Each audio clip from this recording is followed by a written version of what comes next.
Hello ladies and gentlemen, and welcome back to my Let's Play of Crusader Kings 2. Now, I wanted to get back in and play, so it's a little bit earlier than what I was planning on doing, so I haven't, well, the last episode, and the episode before, you know, all these bad things happened, and we now lost, well, sort of lost France. We're going to work on trying to re-inherit it, but, yeah. So, all of your great ideas, which I know are going to be coming, or have came by the time you're watching this, unfortunately, I will be working from a position of ignorance, which is probably where I normally end up, but anyway. I was asked to have a quick flick through the map mode, so we'll have a do that, and a look around the world. Obviously, terrain...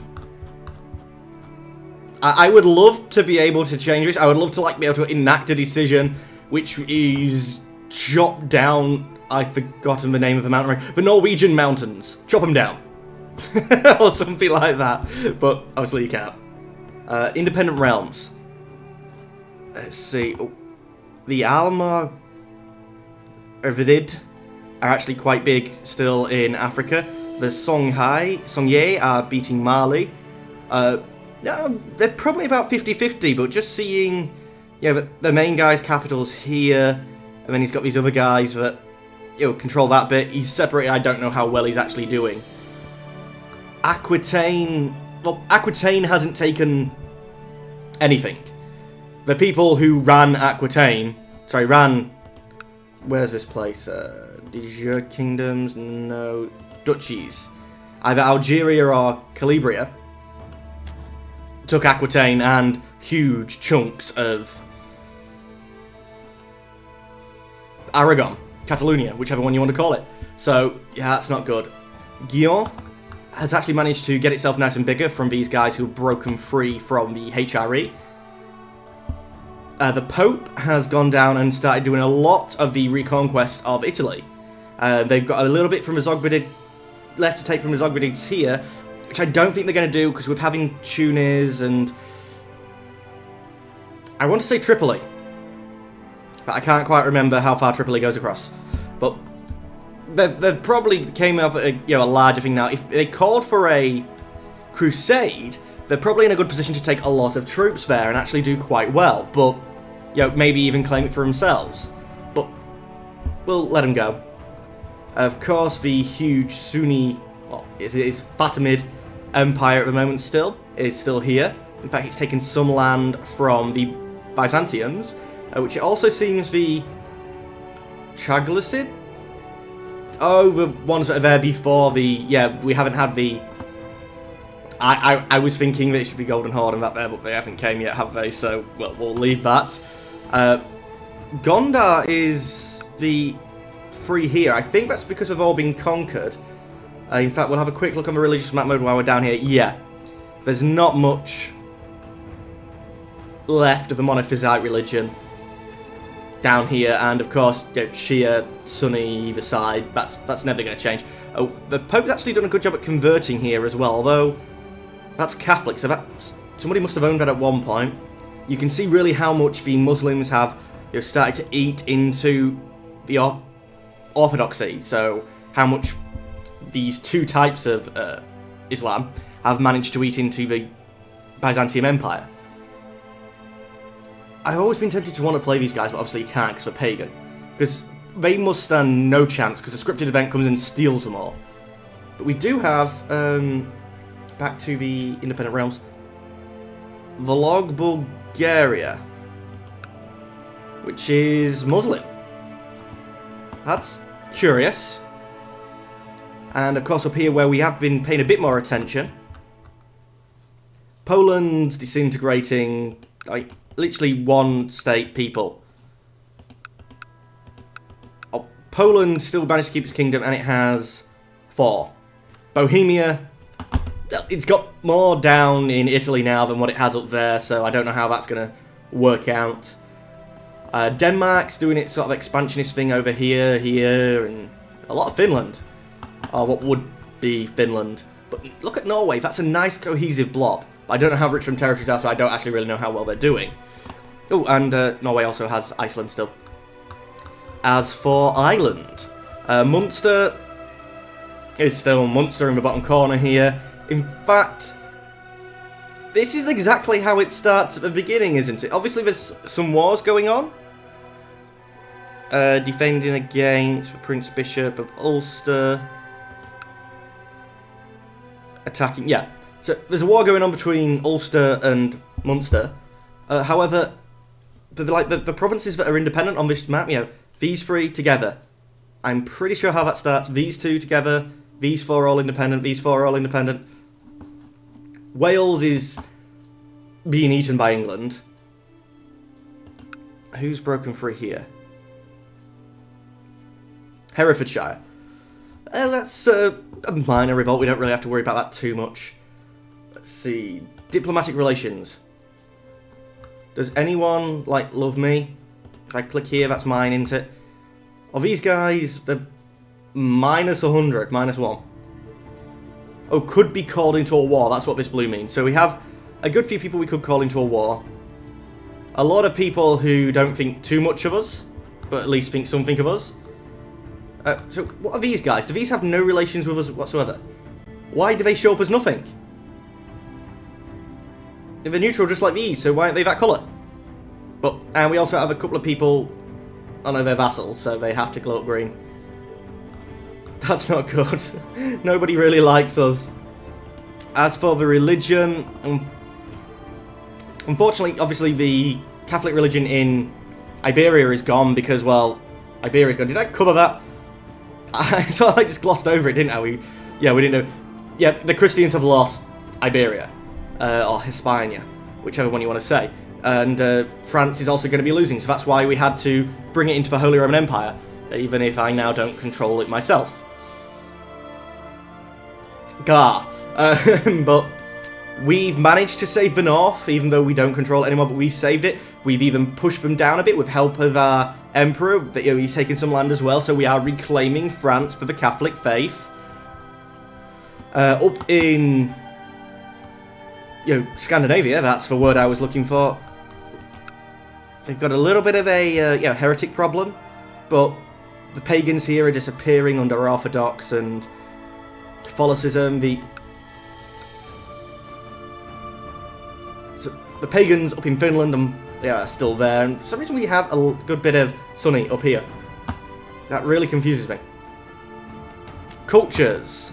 Now, I'm not expecting this to change too much, but I'm wondering, it has the hash there. So does that mean it will change to Germanic? I think that's what that means.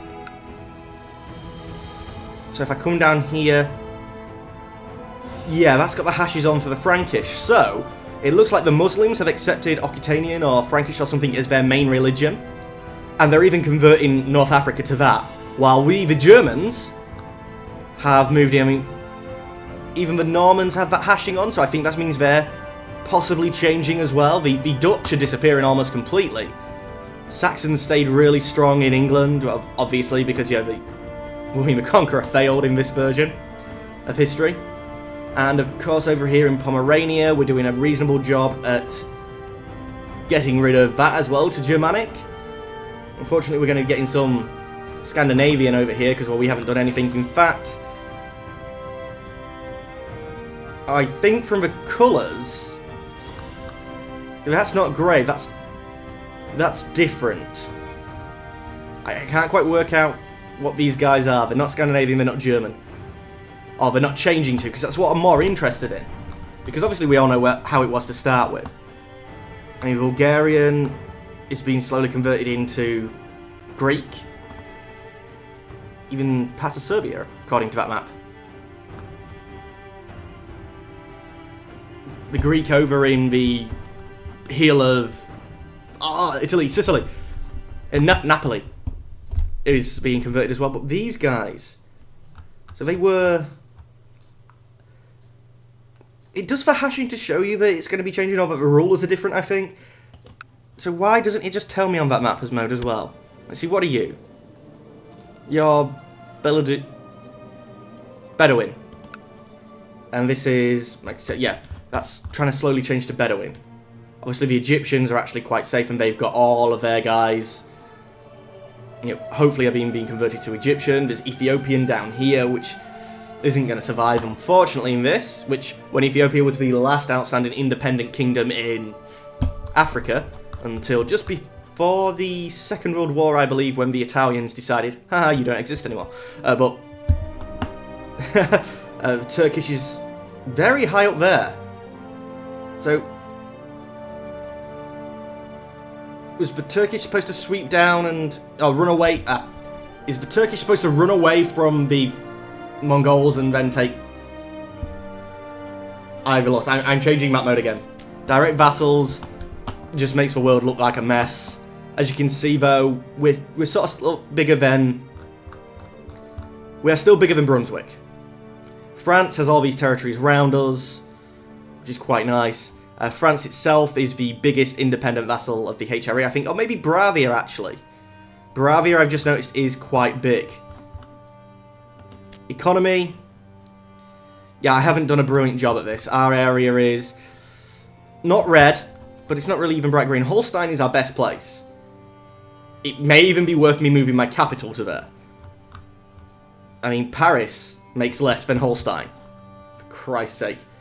These are duchies, these are kingdoms, these are empires. Actually, these are kingdoms. I was hoping that this would be slowly being converted to Franca, because we own it, but I guess it hasn't been for long enough. But in these empires, slowly the Franca empire is losing terrain to what we now own, to what the HRE now owns, so that will become a de jure part of this empire. But not happening up here. I don't quite know how to trigger that change, which is slightly annoying me. And revolt risk. Seems like I no longer own France, it seems to be nice and stable. Dynasties. Unfortunately, despite the fact that we Doom owns this and this, we don't show up because we're not independent. But it's basically... Oh, the Russians have actually... Independent realms. Oh no, that is Russia still, isn't it? So they've managed to get this. This might even be revolting, and I don't know. It's not at war, so Polotsk is also the same dynasty as Russia. But for the most case, it seems to be a dynasty, a country, basically. An opinion. My places like me. All of France hates me. And the rest of the world is sort of okay. Now, I've just looked over at the time, and this was supposed to be a quick look at the map modes. But it's basically turned into an episode. So anyone who was like, you really need to start playing quicker. It's been all this time, you've done all these episodes, and you're only this far through. Yeah, I've gone even slower, haven't I? Oh, that's brilliant. By the way, if you've heard any sort of like industrial sounding or motors, engines, or grinding or anything like that in the background, my neighbour is working on his cars. He has some old Hillman Avengers, which in America you're probably Dodge Avenger or Plymouth Cricket, I believe. The 1971s. It has a good few of them. So if you've heard them engine revving, in fact, if you've heard like a really loud one that almost sounds like a lorry or a truck and sound, it's because in his most oldest, beaty-uppest one, he's put a 8-litre truck engine in that is nicely tuned with a huge turbocharger. And he enjoys going to the traffic lights, getting boy racers pull up alongside him in their crappy Novas who want to race him with their less than a litre engines in some cases. And it is quite funny to watch him just trounce them in his old 70s car. But that was a bit of a filler story because I knew that was coming. There was not much point in me getting into actual gameplay because, well, it was about 30 seconds. And I'd rather just start in the new episodes, and I might even put hopefully there'll be an annotation on the beginning of this video to say that if you only want to see the actual gameplay, you're not bothered about with the map modes, not to bother. Well, anyway, ladies and gentlemen, that is all that we have time for. So as always, I would like to thank you for watching, and I'll say goodbye. Goodbye.